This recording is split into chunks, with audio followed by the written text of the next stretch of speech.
نحمدہ و نصلی علی رسولہ الکریم۔ ایک سوال مظفر آباد سے ہمارے پاس آیا کہ حضرت سیدہ حلیمہ سعدیہ رضی اللہ تعالیٰ عنہا کی قبر مبارک کہاں ہے، اور نبی پاک علیہ السلام آپ سے کتنی محبت کیا کرتے تھے؟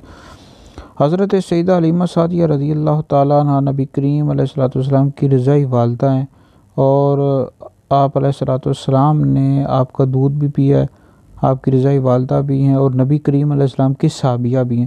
آپ کا تعلق قبیلہ بنی سعد سے تھا۔ آپ کے شوہر جو تھے حضرت حارث رضی اللہ تعالیٰ عنہ، یہ بھی نبی کریم علیہ السلام کے صحابی ہیں۔ تو آپ کی جو اولاد تھی یہ مسلمان ہو گئی تھی۔ حضرت عبداللہ بن حارث رضی اللہ تعالیٰ عنہ، یہ آپ کے بیٹے ہیں، یہ بھی صحابی ہیں، حضور علیہ السلام کے رضائی بھائی بھی ہیں۔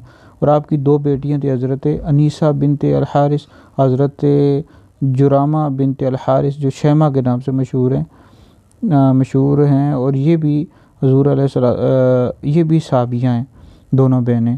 تو آپ کی تمام اولاد مسلمان ہو گئی تھی، اور نبی پاک علیہ السلام آپ سے بہت محبت کیا کرتے تھے، احترام کیا کرتے تھے۔ ایک دفعہ غزوہ حنین کے موقع پر آپ حضور علیہ السلام کی خدمت میں حاضر ہوئی، تو حضور علیہ السلام نے ان کے لیے اپنی چادر بچھائی ہے۔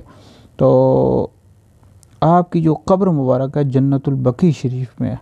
تو اللہ رب العزت آپ کے صدقے ہماری مغفرت فرمائے۔